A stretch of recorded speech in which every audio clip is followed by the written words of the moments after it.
Hello friends, मैं हूँ fact भाई और मेरी गारंटी है कि आपने कभी एक पॉपकॉर्न को अपने आप चलते हुए नहीं सोचा होगा, ना इमेजिन किया होगा और देखा तो बिल्कुल नहीं होगा। कोई बात नहीं, अभी देख लो। लेकिन ये है क्या भाई? और ये कौन सी मछली है जिसकी आंखें एक सुपर हीरो की जैसी हैं? और क्यों है उसकी आंख ऐसी? अब वो छोड़ो और ये सुनो, क्या अगर मैं आपको बोलूं कि दुनिया का सबसे बड़ा फ्रिज जिसमें 2000 टन तक का सामान स्टोर होता है, उसको इलेक्ट्रिसिटी की जरूरत ही नहीं है, तो क्या आप मेरी बात मानेंगे?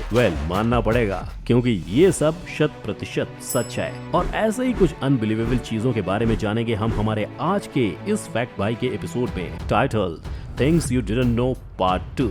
Number 1, fish in Spiderman eyes. दोस्तों, मैंने ढूंढ लिया कि स्पाइडरमैन की आंखों का इंस्पायरिंग आर्टिस्ट कौन था। मिलिए इनसे। ये लैंटर्न फिश, जिसकी स्पाइडरमैन जैसी ब्लू आंखें अंधेरे में चमकती हैं। पर अब सवाल ये है कि इसकी आंखें पानी में इतनी चमकती कैसे हैं? तो दोस्तों, इसके पीछे का लॉजिक ये है कि इसकी आंखों में बायोल्यूमिनेसेंट बैक्टीरिया मौजूद होता है, जो अंधेरे में लाइट क्रिएट करता है। वैसे तो ज्यादातर मछलियां जो समंदर की गहराइयों में रहती हैं, उनके अंदर ये बैक्टीरिया पाया जाता है, क्योंकि सतह तक लाइट नहीं पहुंच पाती और अंधेरे में अपना रास्ता देखने के लिए वो अपने इनबिल्ट लाइट का इस्तेमाल करते हैं, जैसे कि ये भद्दा सा दिखने वाला एंगलर फिश। पर लैंटर्न फिश सतह पर नहीं बल्कि समंदर के ऊपरी हिस्सों में रहती है, इसलिए हमारे साइंटिस्ट अब तक ये गेस नहीं कर पाए कि इनको ऐसी आंखें मिली तो मिली कैसे। Number 2, Japanese techniques. जापानीज लोगों से ज्यादा पतली तो उनकी सड़कें हैं,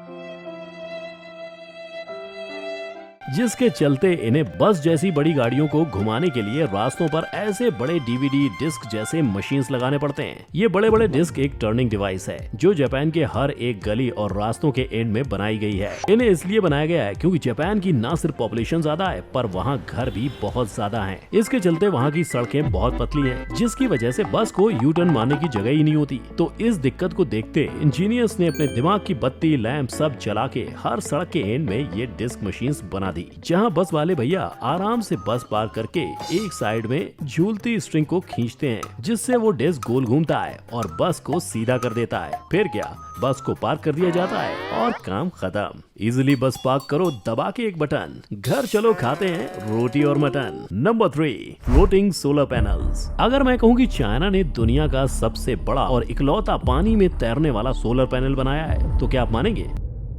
भाई मानोगे क्यों नहीं, क्योंकि हम सबको पता है वो चीनी है, वो कुछ भी कर सकते हैं। तो इसके अनोखे सोलर पैनल को बनाने का श्रेय चाइना के CECEP और French solar specialist Ciel and Terre को जाता है। ये बड़े बड़े फ्लोटिंग सोलर पैनल्स एक बार में 77,000 मेगावाट की इलेक्ट्रिसिटी जनरेट कर सकते हैं, जिससे पूरे साल 24/7 इन घरों में एक भी बार बिजली कटती नहीं है। सोचो, बिना एनवायरनमेंट को नुकसान पहुंचाए ये अनलिमिटेड इलेक्ट्रिसिटी का कितना रीजनेबल और प्रॉफिटेबल सोर्स है। और चाइना में इस पावर हाउस को बनाया गया है सुजू सिटी में लोकेटेड लियांगहुई कोल माइनिंग के 140 हेक्टेयर्स के वाटर मास के ऊपर। इन्हें देख के ऐसा लग रहा है अगर कल को इंडिया में ऐसे सोलर पैनल्स लगा दिए जाएं, तो सबकी चांदी चांदी हो जाएगी। Number 4, natural fridge. क्या आपको पता है कि 2000 टन तक का सामान स्टोर करने वाला दुनिया का सबसे बड़ा फ्रिज बिना इलेक्ट्रिसिटी के चलता है? नहीं मानते तो खुद ही देख लो। ये है 20वीं सदी में साइबेरिया में बनाया हुआ दुनिया का सबसे बड़ा नेचुरल फ्रिज, जो बिना किसी इलेक्ट्रिसिटी के 101% परफेक्ट चलता है। ये फ्रिज 1 किलोमीटर से ज्यादा लंबा है, जिसमें 200 बर्फीले केव्स, और इस फ्रिज का तापमान पूरे साल 12 डिग्री ही रहता है, क्योंकि साइबेरिया पूरे साल बर्फ की चादर में ढका हुआ रहता है, इसलिए ये कभी गर्म होता ही नहीं। यहाँ पूरे साल आगे पीछे ऊपर नीचे राइट लेफ्ट आइस होता है दोस्तों। पर ये नेचुरल फ्रिज ऐसे ही नेचुरली नहीं बना, इसे 20th सेंचुरी में स्टालिन ने अपने स्लेव से बनवाया था। इसे बनाने के पीछे का मकसद था कि उस समय आर्कटिक वाटर्स में साइबेरिया के लोग दूसरे कंट्रीज को फिशिंग करके मछलियाँ एक्सपोर्ट करते थे, और तब इतनी सारी मछलियों को स्टोर करने के लिए फ्रिज जैसा कुछ बड़ा चाहिए था। पर उस जमाने में फ्रिज ही इतने मेन स्ट्रीम में नहीं थे, तो इतना बड़ा फ्रिज मिलना नामुमकिन था। तो ऐसे में क्या करें? तब लोगों ने जलाई दिमाग की बत्तियां। उन्होंने सोचा कि नोवी पोर्ट में जो एक कोल बंकिंग का पोर्ट था, जहां सारी शिप्स रिफ्यूल करवाने आते थे, क्यों ना उसे ही इस फिशिंग बिजनेस का स्पॉट बना ले। और फिर लग गए उस पोर्ट को खोद के एक अंडरग्राउंड नेचुरल फ्रिज बनाने। करीबन 10 साल बाद ये बन के तैयार हुआ और दुनिया को मिला सबसे बड़ा नेचुरल रेफ्रिजरेटर, जो चलता है बिना किसी इलेक्ट्रिसिटी के, मछलियां स्टोर करने का सस्ता और टिकाऊ तरीका। Number 5, jellyfish lake. नहीं एक ऐसी समुद्री जन्नत जिसमें नीले पानी में आसपास बस सुनहरे जेलीफिश तैरते रहते हैं। अगर नहीं देखी तो अब देख लो। ये नजारा है पलो के एल मलिक आइलैंड का, जहां हर साल हजारों टूरिस्ट इन गोल्डन जेलीफिश के साथ तैरने आते हैं। अब अगर आप सोच रहे हो कि जेलीफिश तो झटका मारती है ना, तो नहीं, ये सुनहरे जेलीफिश अहिंसक हैं, यानी ये तुम्हें झटका या डंक पंक नहीं मारेंगे, बस तुम्हारे आसपास अगल बगल प्यार से और शांति से तैरते रहेंगे। और ऐसा इसलिए क्योंकि इस लेक में ये मछलियाँ कई जमानों से लाइमस्टोन वाले पुरानी म्योसिन रीफ के टनल और केव्स वाले रास्तों से उछल उछल के इस लेक में आ गईं और ये यहीं पर रह गईं। लेक में आते ही उन्हें पता चला कि इस लेक में कोई प्रीडेटर है ही नहीं, क्योंकि ये लेक किसी भी एक्सटर्नल वाटर सोर्स से कनेक्टेड नहीं था और इसीलिए इन जेलीफिश का कभी कोई प्रीडेटर या खतरे से पाला न पड़ने के कारण इवोल्यूशन के साथ इस लेक में मौजूद जेलीफिश के स्टिंग्स गायब हो गए। अब झटका मारने का इनके पास औजार ही नहीं, तो डर किस बात का। जाओ जी लो अपनी जिंदगी इस फुल जन्नत वाले विजुअल के साथ। Number 6, popcorn insect. सोचो आप किसी थिएटर में बैठे हो और अचानक से आपके हाथ का पॉपकॉर्न खुद भागने लगा,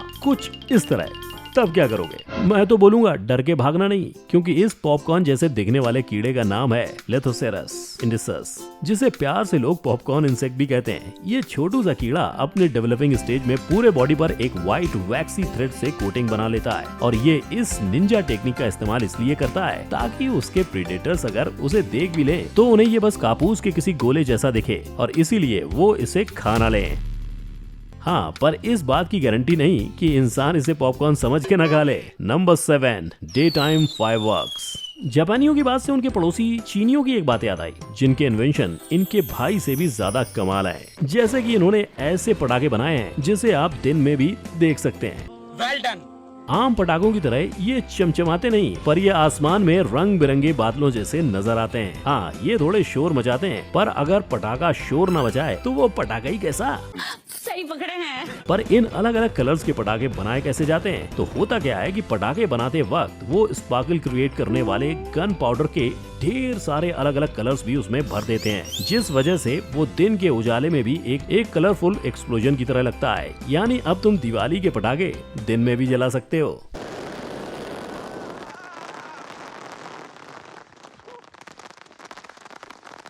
नंबर 8, सी रैबिट। ये ना ही कोई कॉटन के बॉल जैसा दिखने वाला सॉफ्टी टॉय है, ना ये कैटरपिलर है और ना ये रैबिट है।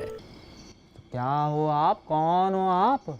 ये असल में समंदर की गहराइयों में रहने वाला एक स्लग है, जिसके पास कैटरपिलर जैसा शरीर और रैबिट जैसे कान और पूंछ होती है। Cute, right? पर कभी कभी चीजें इतनी बाहर से क्यूट दिखाई देती हैं, अंदर से उतनी ही खतरनाक भी होती हैं। और ये छोटू सा स्लग भी बिल्कुल वैसा ही है। ये अपनी पूरी जिंदगी समुद्र के पॉइजनस स्पॉन्जेस को खाते हैं और कई बार तो ये सबसे जहरीली जेलीफिश ढूंढ के उसे अपना नाश्ता भी बना लेते हैं। और इनके ये जो खरगोश जैसे कान है, उसे राइनोफोरस कहते हैं। उन्हें यूज करके ये अपने एनवायरमेंट में केमिकल डिटेक्ट करके खाना और पार्टनर्स ढूंढते हैं। इस वजह से और जहरीले स्पॉन्जेस खाने से ये खुद इतने जहरीले हो जाते हैं कि गलती से अगर किसी मछली ने इसे खा लिया तो मछली स्पीड पोस्ट से इंस्टेंटली भगवान के घर डिलीवर हो जाएगी।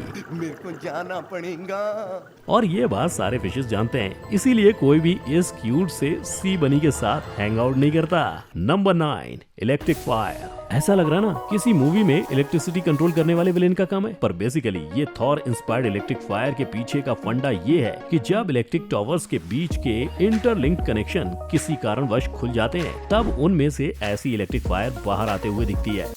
पर ऐसा कैसे है, यही सोच रहे हो ना? तो यार सिंपल सा फंडा है यार। हवा में CO2 और O2 यानी कार्बन डाइऑक्साइड और ऑक्सीजन गैसेस होते हैं, जिनमें फ्री इलेक्ट्रॉन्स मौजूद होते हैं जो इलेक्ट्रिसिटी कंडक्ट कर सकते हैं। बट इस इलेक्ट्रिसिटी में इसीलिए ये कनेक्शन के आसपास ही इलेक्ट्रिक फायर की तरह लहराती हुई दिखती हैं। पर भले ही जितना भी झटका क्यों ना हो, इसमें ये दिखने में तो काफी अमेजिंग लगती है। तो भाइयों और बहनों, आज की इस वीडियो की कौन सी छुपी रुस्तम चीज आपको नहीं पता थी और कौन सी पता थी, वो हमें कमेंट सेक्शन में जरूर बताना। और अब वीडियो अच्छा लग ही गया है तो लाइक, शेयर और सब्सक्राइब भी जरूर कर दें। अच्छा, चलता हूँ, नेक्स्ट वीडियो का इंतजार करना और तब तक के लिए मास्क जरूर पहने रहना। And until then keep learning, keep growing, stay curious.